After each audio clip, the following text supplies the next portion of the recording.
Namaste. Welcome. A couple of weeks ago, I gave a talk at All Souls Unitarian Church in New York City. They're celebrating their 10th year of a very robust, wonderful mindfulness community. So I'd like to share the talk that I gave there with you. It's focused on what to me is kind of a core inquiry for our times, which is what allows us to widen our circles of caring, our capacity to care in a more inclusive way. So I hope you find some value and inspiration in listening. Thank you for being part of this. Maybe in the spirit of this gathering, just take a moment for us to pause together consciously. There's a beautiful line from a poem.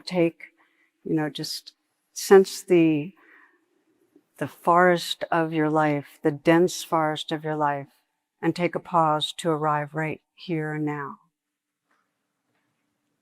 The dense forest of our lives, may we pause and just find the space that's right here now. Maybe you're finding your breath, taking a few full breaths.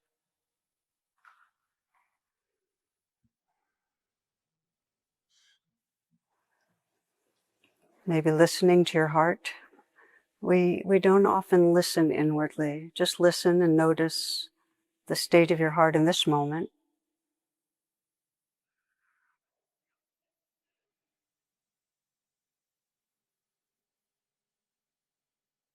So you're inviting yourself into presence.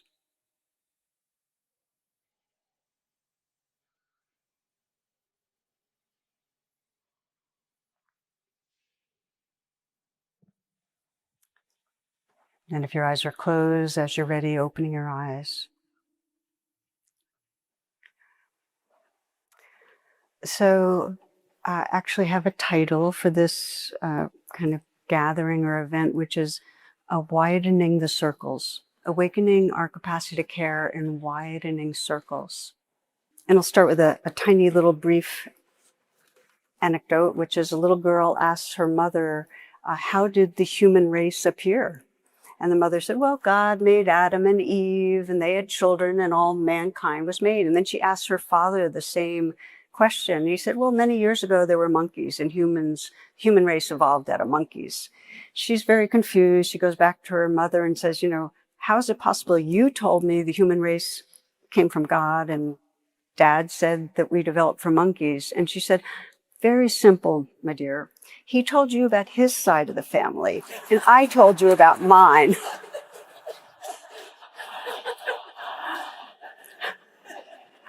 So I'm starting here because the truth is most of us take sides, right? You know what I mean by that we're taking sides, and we're doing it all the time. And I'm not just talking about the Knicks versus this, we're not talking at that level, although we take sides there too, I know. Here I am, New York, right? But it's hypercharged. How, whether it's political, religious, etc., it's hypercharged now. How much we oppose others, and on some level consider the other side as less than, as in some way diminished in our mind. It's what I call bad othering, and I think we do it in an instant, and often are not aware of just the way we push away our kin. And you may not be riding the political roller coaster as I say that, although I think of it not as much a roller coaster as entering this tunnel of doom, but enough on that. Demons popping up from all directions.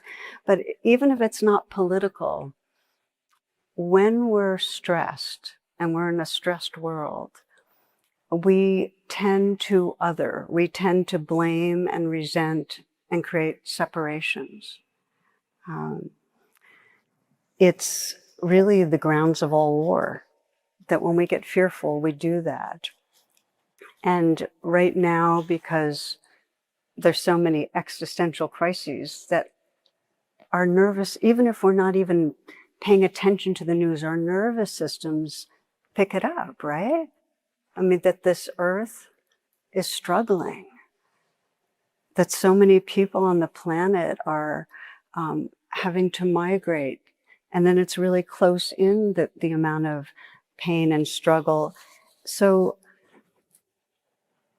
the algorithms that inform us are driven by fear. They're meant to bring up fear and outrage. So fear is spiking. And one of the most glaring examples is that anytime there's unprocessed fear, it turns into aggression on some level. Does that make sense? I'm just kind of sitting there. Okay. So I've been teaching for, I figure, over 50 years now. And something has changed when I teach, when I do webinars and people bring up stuff. And in the last 5 years, up until then, it was usually very personal. People would bring up personal issues and problems. The last 5 years, huge percentage of people are bringing up some inquiry about how do I deal with my reactions to our world right now, or to a family member who's on the other side, or something in that genre. And the degrees of separation are much smaller now, so that whether we're talking about the cruelty of ICE, we feel it in our bodies, or if we sense what's happening with health insurance for so many, or what the decimation of Gaza, or whatever it is, that it's like, for me, when we pulled away from foreign aid and just sensing how many millions of people were dependent on it, it's like my body felt it. So I think what I'm getting at is that for most, I think it's the scale of cruelty that's getting to us, that we didn't quite expect this much of a human regression into cruelty. Again, does that connect? We just didn't expect it. Thich Nhat Hanh has a beautiful kind of offering. He says this, he says, "This, my dear, is the greatest challenge to being alive, to witness injustice in the world and not allow it to consume our light, our love." To witness injustice in the world, the scale of cruelty, and not have it consume our light, our love. So our inquiry together, and we're going to do some practice together, is really what increases our caring for the world. And I don't mean caring where we're so raw that we're in constant reactivity. I mean a wise caring, right? What helps us widen the circles of compassion where we are unconsciously or consciously taking sides? So that's kind of the inquiry. And for me, a really helpful frame that we find in Buddhism and many contemplative traditions is that when we face the reality of suffering, I mean, when we have the courage to actually let ourselves be touched, it does awaken compassion. I mean, this is like almost like it's like a science, that if we let ourselves be touched, we care, right?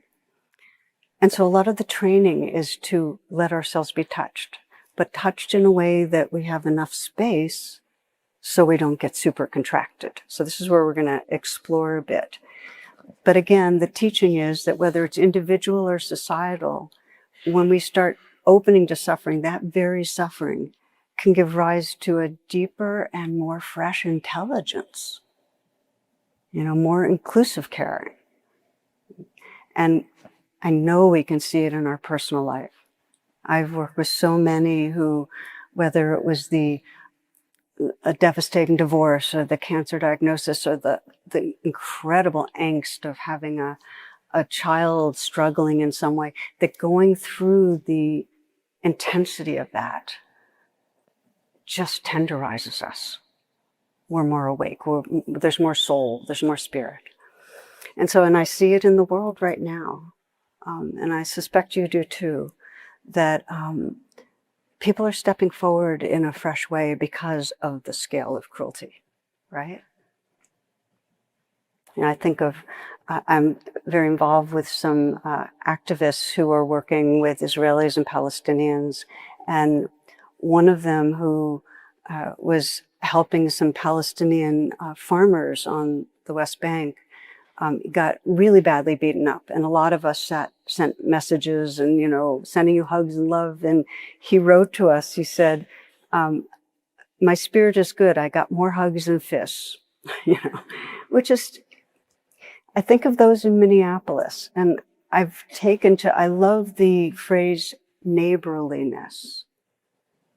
Like, if we're going to be making anything great again, we need to have more neighborliness. I really love that phrase. I love one person who was interviewed in Minneapolis who said, I'm not here because I love protests. I'm here because I love people. I'm seeing that more. I know that privilege can blind us to our interdependence. I'm privileged. I have to actually intentionally pay attention to stay tender to what's happening. I do. And I think that's part of it. But when we feel the belonging, it's undefinably sweet. Story. A while back, an old, tired-looking dog wandered into this woman's yard. And she said she couldn't tell from the color, although there are no tags, who the dog was, but well-fed, belly, etc., kind of sensed he had a home. So she says he followed her into her house down the hall, and he plopped down on the couch and took a nap for an hour, then got up, walked out, and left. And he kept doing it. And he did it for about a week, coming in, sleeping for an hour, leaving. And then she said, I pinned a note to his collar, and I wrote, every afternoon your dog comes here for a nap. I just want to make sure it's okay with you. So the next day he comes back with a different note pinned to his collar, and it says, he lives in a home with 3 children. He's trying to catch up on his sleep. May I come with him tomorrow? I just love the sense of shared humanity, which of course needs to include our non-human kin. So what we're speaking to here is the Bodhisattva path, which I know many of you are familiar with. It's the path of awakening beings, all of us, and how to realize belonging in a visceral way, not in our minds, because it's very common to have abstract compassion, like to hear something horrible and go, oh, that's terrible, but not to feel that that resonance or that quivering, as they say, of the heart, right? So how do we get it embodied?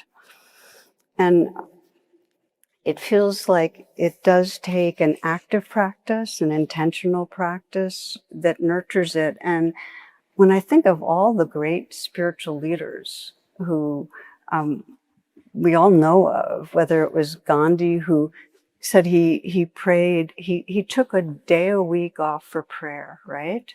And he said he did it so he would stay connected with the wisdom of his heart. A day a week. He wouldn't let anybody interrupt him, or at least that's the story. Who knows? Desmond Tutu, Martin Luther King, deep contemplation. So there's a myth I came upon that I want to share with you that I loved. I thought it was really cool. I heard it through Michael Meade. It's this old native story, and it doesn't begin with once upon a time. It begins with this time. And it says, this time, we know that every human is searching for true wisdom, true love, and it lies in a cave that's nearby. It's always right here nearby, but we don't find it because we're distracted by the rush of modern life, by trance, by anxiety, by reactivity, by the speed of these times. Inside the cave, an old woman is weaving the most beautiful garment ever imagined. But now and then she must pause and stir a pot over the fire at the back of the cave, a pot that holds all the seeds of the earth. And if left unstirred, the seeds would burn and life itself would vanish. While she's away, a black dog slips in and unravels her weaving thread by thread until only chaos remains. When she returns, she pauses, not in anger, but she comes into stillness, to presence, to deep inner listening, bringing her heart to all that is, to the suffering and the preciousness of life. Then she picks up a thread, and in that thread she envisions an even more beautiful garment. An even more beautiful garment, one that did not exist before the unraveling. And the elders say, don't curse the dog. If nothing fell apart, nothing new would be imagined.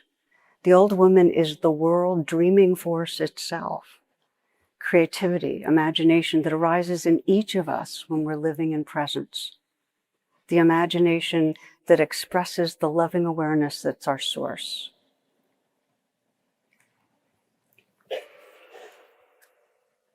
So when there's an unraveling, and here we are, we're in an unraveling, a time of unraveling, much shadow, much violence, our conditioning, our reflex is to blame the dog, right? Take sides, bad other. That's just our reflex. Or else, sometimes we just get overwhelmed and go numb and get distracted and block it all out. But either way, we're usually either aggressive or kind of shut down. And instead, our task is to pause and deepen attention. Intentionally bring our awareness to the suffering, to what's going on in the world and the preciousness. It's never just the suffering that, Thich Nhat Hanh always used to say, it's not enough to suffer. You have to touch peace too, right?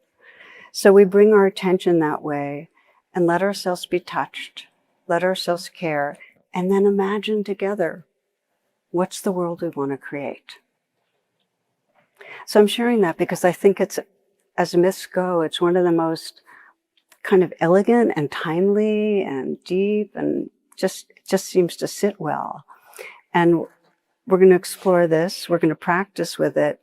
But I want to say that it is most powerful if we face the unraveling together. We're in a really individualistic culture that in some way has spirituality as when we go and sit by ourselves, and or go inward. And the relational field is what really viscerally teaches us the truth of our belonging. I know many people that have gone to retreats, that 3-month retreats, done deep, deep practice, and still are very caught in a separate self. I'm sure you understand. So I've been in many teaching situations and in these last 5 years that I've been telling you about, and one of the things I love doing when somebody brings something like the crushing heartache or the feeling of powerlessness or giving up, despair, I'll pause and I'll say, how many others? And when we take it in that togetherness, we get bigger than the whatever belief is limiting us, whatever sense of separation. We see, oh, yeah, it's not your fear or my fear, it's the fear. It's really powerful. I saw this recently. Every spring in the last many years, like 8 years, I think it is, there are these several nonviolent organizations that host a memorial. And it's a memorial where Palestinian and Israeli families come together who have lost loved ones. And this year they have it online, and I was really honored to be able to lead a piece of it after the formal memorial to help people connect with each other. And one of the things that really impacted me was seeing people naming the names together, naming the names and feeling the grief, feeling the togetherness in it. And what you could feel is that by opening to the heartbreak together, by doing that together, their hearts were not hardening into taking sides. That's what our world needs. We need to be able to grieve together.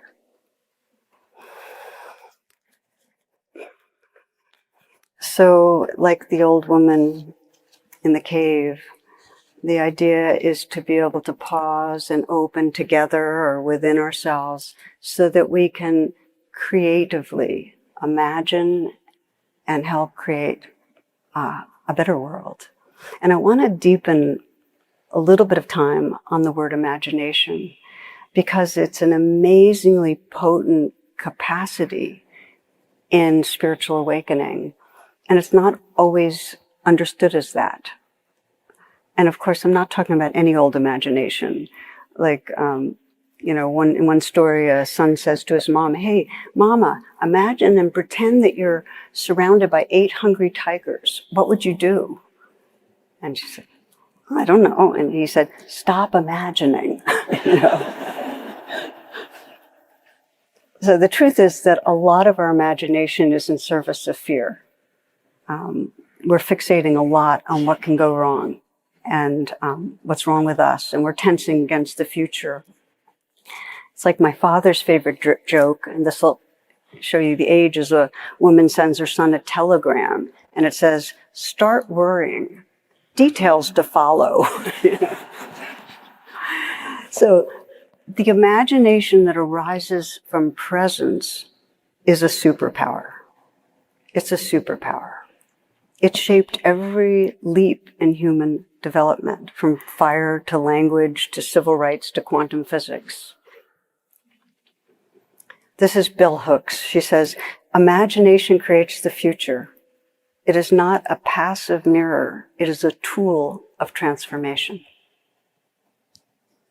So in Buddhist practice, and in many other practices and spiritual traditions, imagination is a key ingredient. We just don't recognize that that's what we're doing, I think.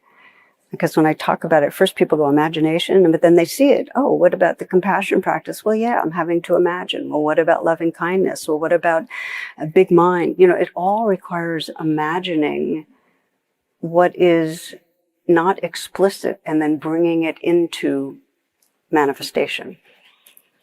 I'll give you a personal example that many of you are familiar with the loving kindness practice. You see by nodding heads.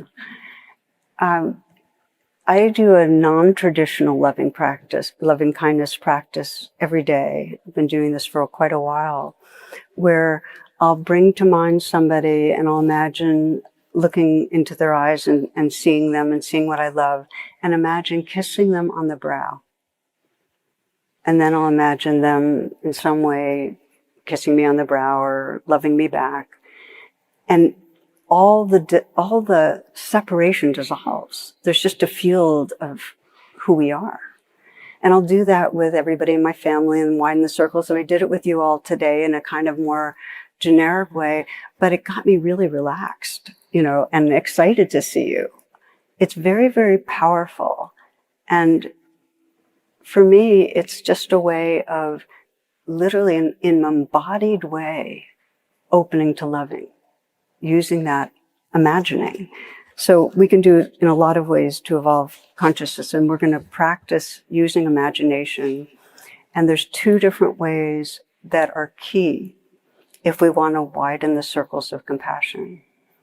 And one of them is seeing vulnerability. If we can see the vulnerability in others, our heart gets tender. And the other is seeing goodness. I often think of Father Greg Boyle. He puts it this way. He says, "Everyone has goodness, no exception. Everyone belongs, no exception." And then after he shares these principles, he says, "Now, do I think all the world's most vexing problems would disappear if I practiced this? I do." So some of you that have tracked with me a bit know of the story of the Golden Buddha, that statue in Asia, that massive statue that was covered by plaster clay for centuries. And then the monks finally dug under the plaster clay and found this amazing Golden Buddha. And historians believe it was covered with plaster and clay to protect it through dangerous times, much in the way we cover over our own purity, just incarnating in a very confused world. And so much of our practice, as Pamela was describing it, is to remember the goal, the goodness in ourselves and each other. And sometimes the inroad is to first see the tenderness, the vulnerability. I often think of this little anecdote where if you're walking in the woods and you see a little dog by a tree and you go to pet it and it lurches at you with its fangs bared and, fierce, and then you feel like angry and upset at it, but then you see that its paws in a trap.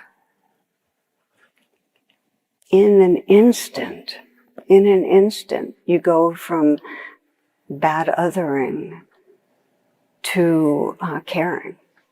Now, you might not go and get near the dog because, it could be dangerous, but your heart's open. And so it is when we see that somebody's leg is in a trap, when we see some vulnerability, our heart just gets very open.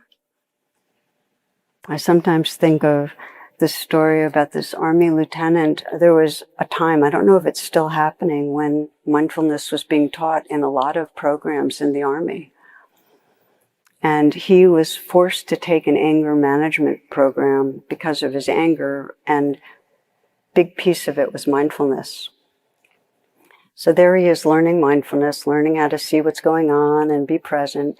He goes to a supermarket one evening and he fills up his cart. It's late, he has to get home, do work. He's in a rush, gets into line. The woman in front of him only has one item. She has a little girl. She hands the girl to the clerk and they're oohing and eyeing over the little girl. And he just works up a head of steam. It's like, she's not in the express lane, she's in this lane, and what are they doing? And I've got to get home, that kind of thing. And he goes, oh yeah, mindfulness. And he starts paying attention. He senses under the anger that he's anxious. It's that thing of, if I don't get everything done, I'll die kind of thing, which many of us have. And calms down. And then he looks at the little girl and he notices that she's cute. So when it's his turn, he says, oh, that little girl is really cute. And the clerk beams and says, oh, well, that's my little girl. We have to have my mom bring her over a couple of times a day because my husband was killed in Afghanistan earlier in the year. And this is my only chance to see her.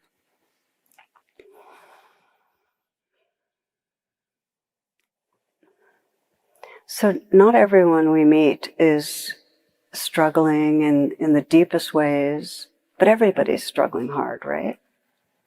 I mean, life, And what if we could slow down enough to just ask that amazing question? It's Ruby Sales is who I heard it from, civil rights icon.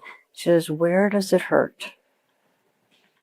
And it's not like she asks it out loud. That would be kind of, she has, that's part of her story, but internally, just to imagine, oh, how might this person, have fear like I have fear, or have losses like I have loss, have gone through some sicknesses that really were scary, still feels very, very on the edge. Where does it hurt? Because if we can sense the shared vulnerability, then we look past the mask, right? Past the plaster clay, and we can sense what's really there.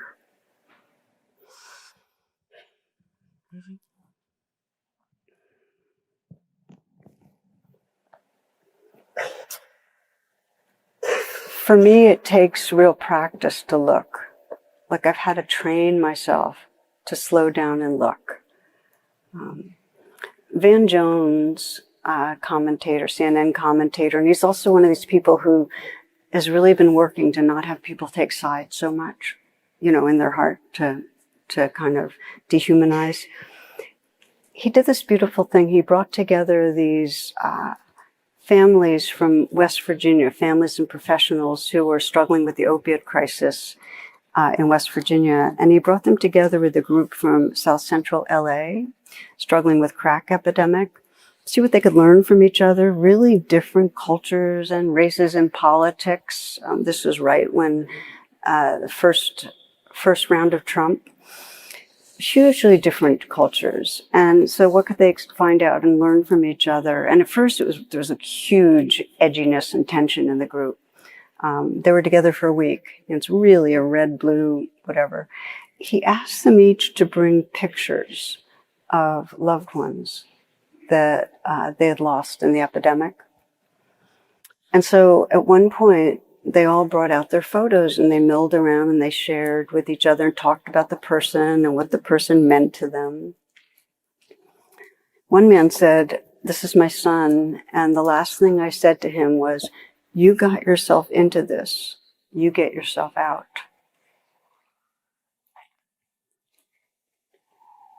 And so there were just a lot of tears and a lot of grief and a lot of that realization. It's like going into that cave where the old woman was, of the realness of our shared humanity, that tenderness. We can always learn to be with those who are different if we deepen our attention. The most difficult time is when we're bad othering because we feel others are really threatening us and people we love. And that's not easy. I don't want to pretend that's easy. That's a life practice, I think. That's a life practice. John Paul Lederach, who's an international peace builder, conflict resolution, he's just a powerful, brilliant scholar. He teaches, his basic teaching is to be in relationship with the one that you consider the enemy, to find a way to be in relationship. And for many of us, that doesn't mean that we can literally establish a living relationship, but to bring our hearts and minds into relationship, like, who is that really underneath all that conditioning? So it's really asking those questions like, what is the conditioning that made you this way? Like, what is it you fear? What is it you long for? Imagine them with their children. Imagine them serving. Imagine that you're with them serving in some way or seeing something beautiful together. Imagine sharing pictures of loved ones. There's ways we can connect. So that's one element, of seeing the vulnerability, and that's a training. And then the other is seeing the goodness, like seeing the gold. Thomas Merton says, life is this simple. We're living in a world that is absolutely transparent and the divine is shining through all the time. This is not just a nice story or fable. This is true. So what if our practice gave us the eyes to see that? Not to pretend there wasn't this enormous conditioning to be cruel, but to also be able to see the essence, the light, the love that shines through. Now I want to name that we can't go around seeing the sacred and the divine shining through everybody if we don't actually trust that's what's living through this very heart, mind, body right here. And we have a lot of programming to get down on ourselves, right? I mean, I talk about this probably more than I talk about anything else, like the trance of unworthiness. One woman sent me a note. She said, my young son and I were listening to one of your podcasts while making dinner, and suddenly he looked at me and said, I don't have any badness in me, just goodness. And that goodness keeps getting gooder and gooder every day.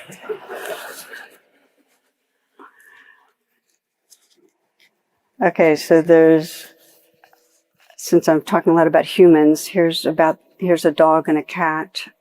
Dog says, human life form. You keep me warm and give me food. You cater to my every mood. You give me hugs. You give me love. All of this you do for free. There's nothing you wouldn't do for me. Whatever the odds. Therefore, I conclude, you must be God. Here's the cat. Human life form, you keep me warm and give me food. You cater to my every mood. You give me hugs. You give me love. All of this you do for free. There's nothing you wouldn't do for me. Whatever the odds. Therefore, I conclude, I must be God. Isn't that it, really? So there's a story I heard that I come back to over and over, and this is John Lewis, who most of you know of, longtime civil rights leader and congressman. And he describes being, it describes 1961 being at a bus station and being attacked and beaten with, he and his colleague were beaten with baseball bats by a group of white men. And they didn't fight back and they didn't press charges. They treated their wounds and continued their work. So nearly 5 decades later, this is 2009, one of those attackers, Elwyn Wilson, walked into Lewis's Capitol Hill office with his son. He said, "I'm one of the men who beat you, and I want to atone. Will you forgive me?" And Lewis said, "I forgave him." We embraced, he, his son, and I, we all wept. And then we talked. And then so he tells the story. And then he speaks, and this is almost like quietly to himself, and says, people can change. People can change.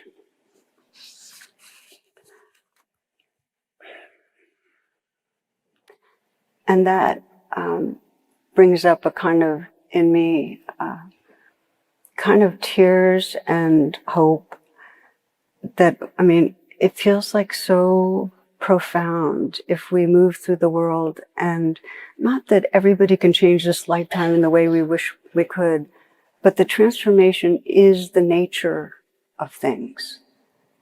And that there is something in consciousness that wants to wake up to itself, that wants to know more truth, that wants to live more love. There's something in there, even with the fear. We can change. This is the meaning of bodhicitta, which is really our potential for the awakened heart. And for Lewis, he maintained his spiritual imagination through all these decades of incredible injustice and cruelty. There's a Tibetan teacher who says, never give up on anybody. I just love that. I think of that a lot when I'm really down on the human race. Never give up on anyone. So that's part of the training, is to actively look towards the goodness. There's one man from our mindfulness community in Washington described being on the subways, and his practice for that was he would just say that he would look at someone and say, "Thou," Buber's "Thou," and he would pick people that were the most unlikely, that seemed most different from him, and just say "Thou," and look at them in the eyes, even though they weren't looking at him, but just pick up on who they were. And it just brought up reverence for what maybe we don't see right away. So I started with taking sides, and I want to move us now to a practice on taking sides in our personal life.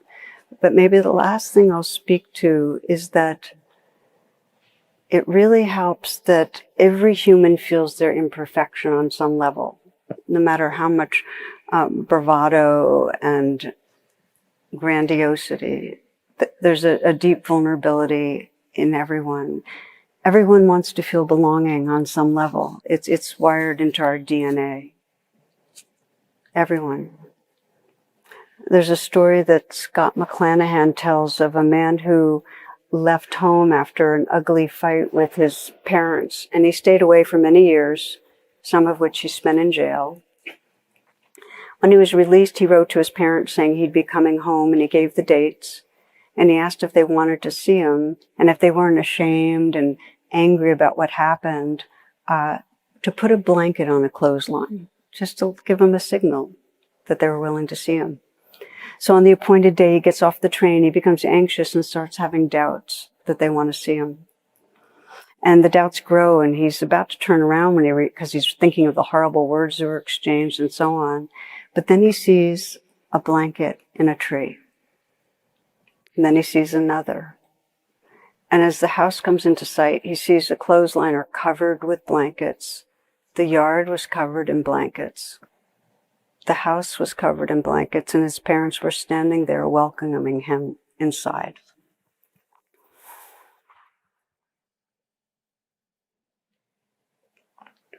We need to have forgiving hearts. We need to put out blankets for ourselves and each other.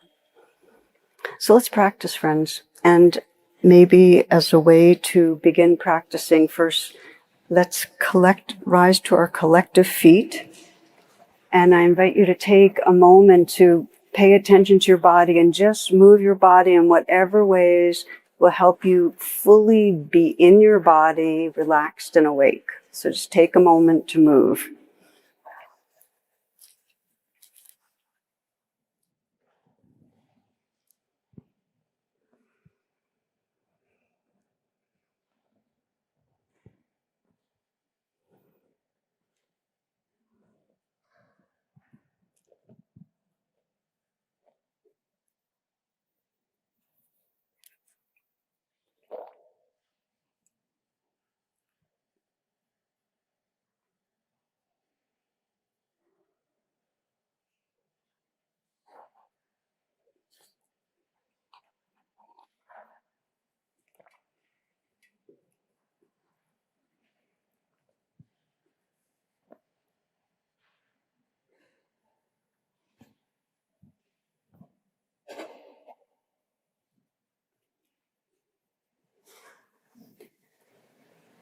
So this is a practice on using the superpower of imagination to help bridge divides in our personal life. And the first part of bridging divides is any divide between you and your own body-mind. So take a moment to arrive and feel yourself right here.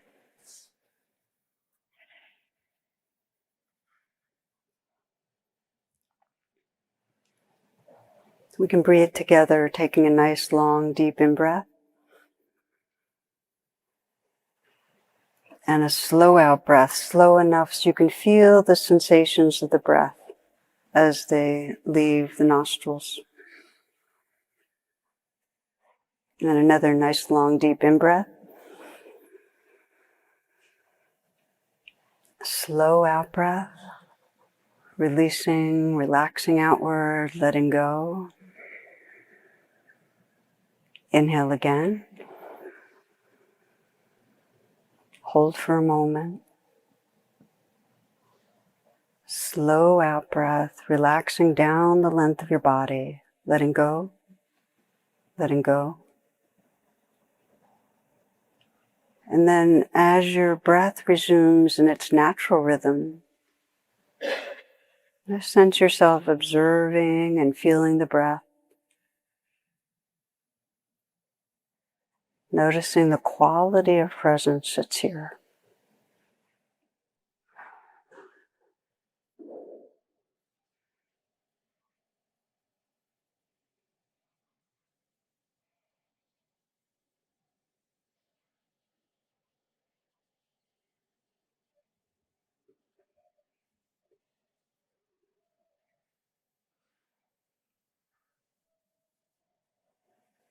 Let your senses be awake, listening to the sounds around you, not just with your body, but with your whole awareness.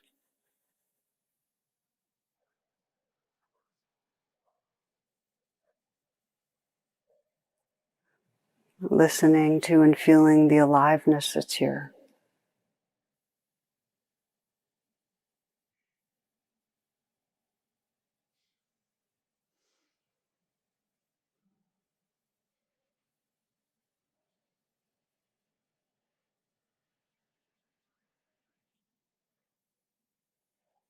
Listening to and feeling the whole moment.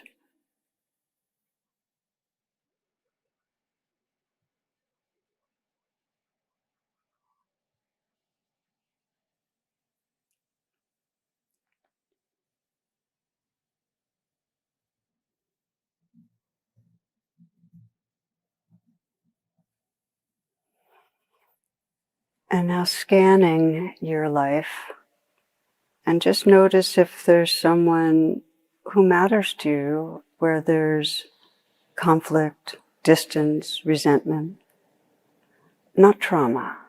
That won't serve you right now. But where somebody comes to mind where there's some aversion, some anger.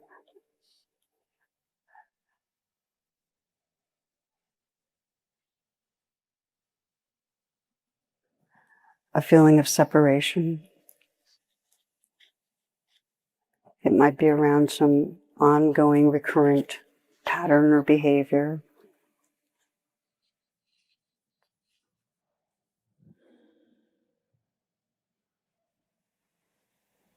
If you don't have somebody in mind yet, raise your hand so I know how much time to give you.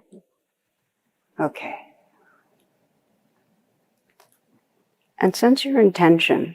It's really good to start with intention. That your intention is to wake up your heart mind, have more freedom in whatever words serve you.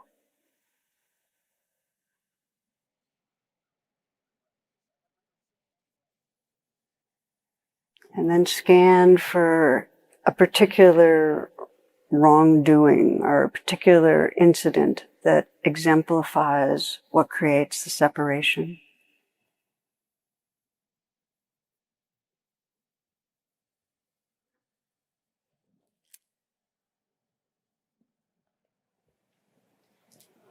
And when you bring it to mind, actually remember the place you're in.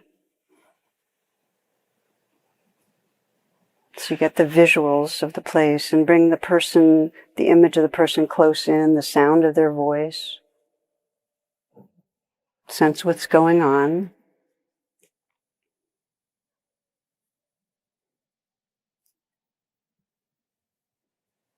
And make what I call the U-turn. Really pay attention now inwardly and sense, what does it bring up in you? Like, what is the strongest feelings that it brings up?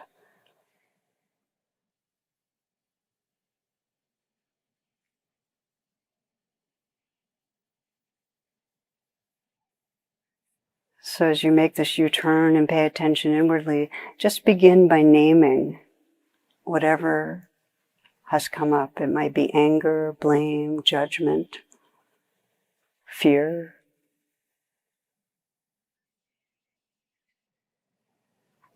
It's fine to name more than one experience. And then you might sense what most wants attention.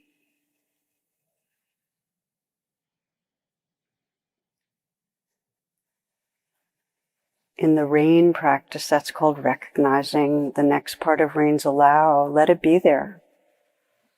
Just let whatever has come up be there.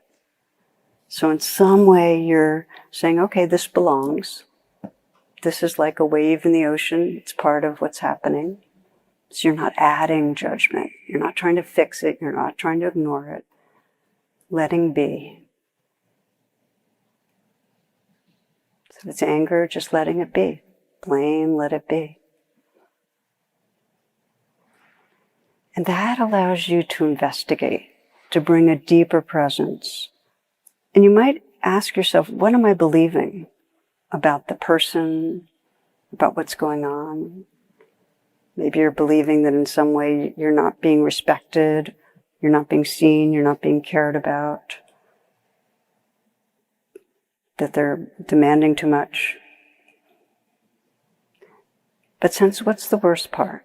What's the worst part of this for you?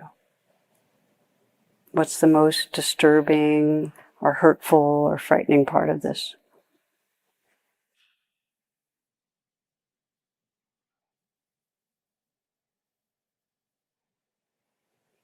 This is where it helps to imagine, exaggerate a little so you can really get in touch with what is bothering you, what is making you feel armored or separate. And where do you feel the feelings in your body most fully? So start paying attention, your throat, your chest, your belly, if you can. What's the strongest feeling right now? Is it fear? Distress?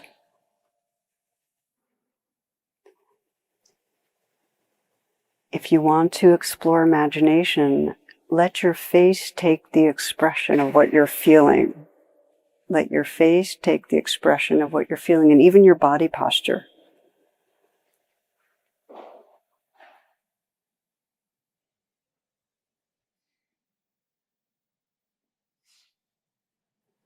And sense what the upset or vulnerable place really feels like. What's under it? In other words, if you let the fear be there, what's under it? And whatever you find, keep saying, this belongs. Because under anger, there's always something we're caring about.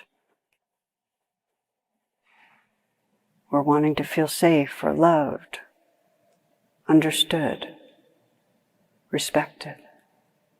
Just sense what's mattering, what you're caring about.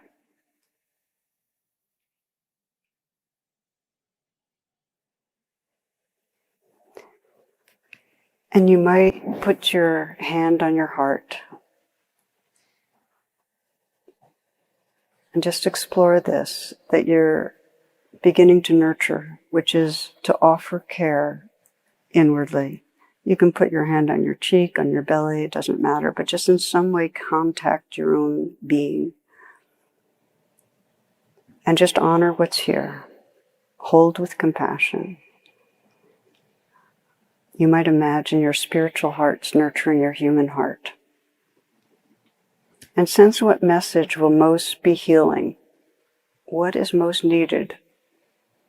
The part in you that's upset and distressed, what does it need to remember? Maybe it needs to remember, trust your goodness. You're held in love. I'm sorry and I love you. To sense your awake heart offering a message inwardly. Maybe it's I'm here and I'm not leaving. You're not alone.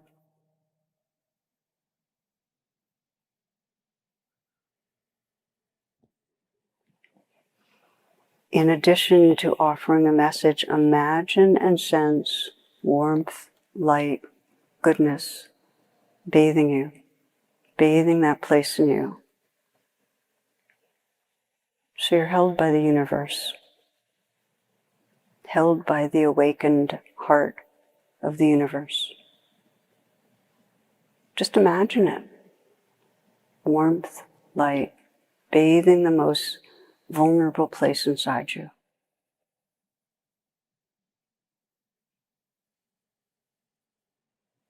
Some sense this as held in the arms of the beloved, others simply as opening to a larger field.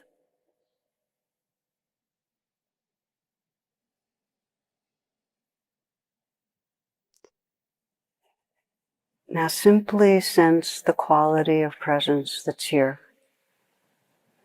Maybe you can sense that you're the holder and the held, that you are that field of love and light,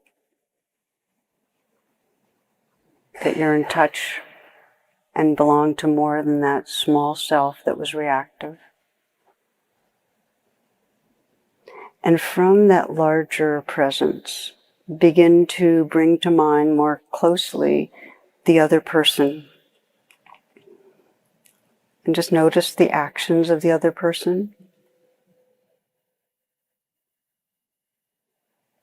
And here's again where imagination comes in.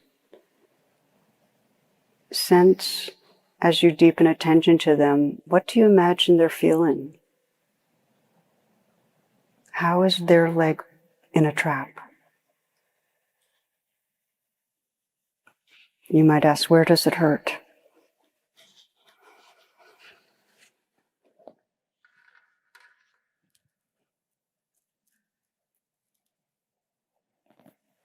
It can help to imagine what unmet needs they might have for security and safety, our respect, our love, feeling belonging.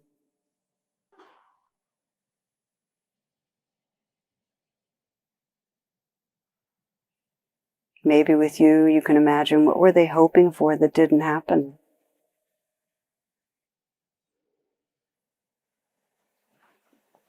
And just sense what your heart wishes for them.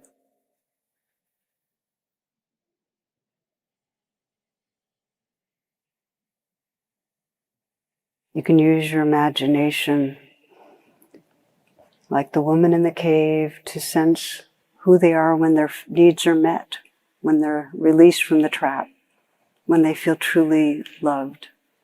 How might they behave and be different?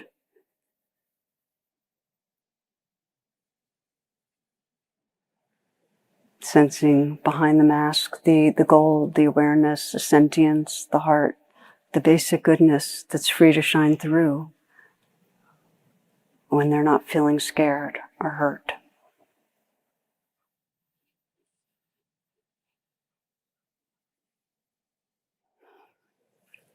And as we close this meditation, imagine and inhabit who you are when undefended, undivided, when the quality of presence and heart is full.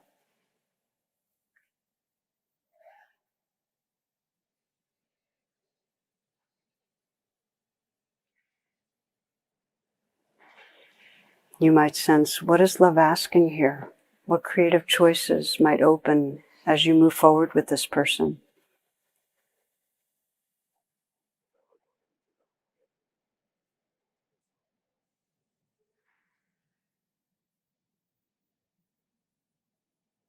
And to sense how what you're doing right now is picking up a thread. It's part of weaving a more loving world.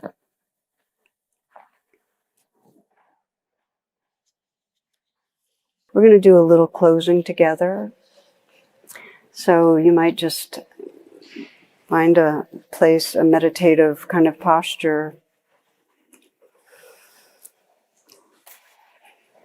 A lot of the spirit of today has been, how do we wake up out of taking sides? How do we instead feel our belonging to this precious world and serve into that? John Riddell says, whenever I feel helpless in this overwhelming world, I become a helper.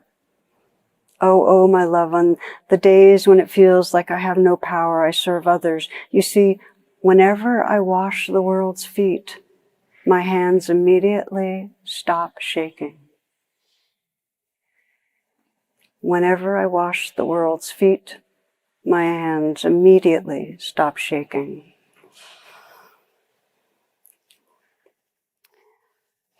The biggest illusion we have is that we're facing a crazy, cruel, precious, mysterious world by ourselves. One of the greatest healings in the world is to know that there are huge numbers of people that want to weave a better world, people that care. And so in that spirit, as we close this particular part of the day, I invite you to bring to mind all those that have come before us, ancestors and other beings in all directions that have come before us, that have walked this earth and cared, have loved the beauty of this earth, have stewarded it, have loved their neighbors and felt a neighborliness, have sought to bring goodness more alive in the world. All those before us on all different parts of the earth.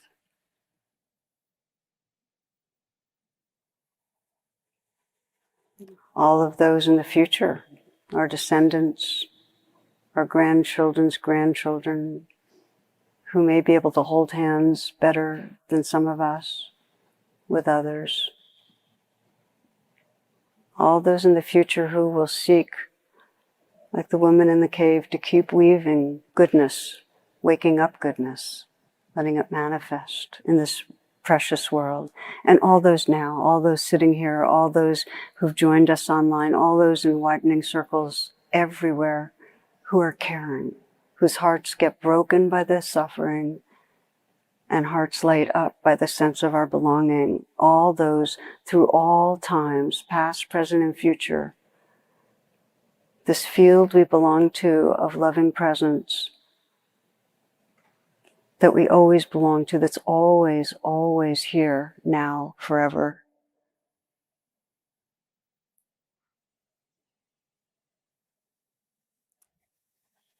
Thomas Merton says, then it was as if I suddenly saw the secret beauty of their hearts, the depth of their hearts, where neither sin nor desire could reach the core of their reality. the person that each one is in the eyes of God. If only they could see themselves as they really are. If only we could see each other that way, there would be no more war, no more hatred, no more cruelty, no more greed. I guess the real problem would be that we would fall down and worship each other.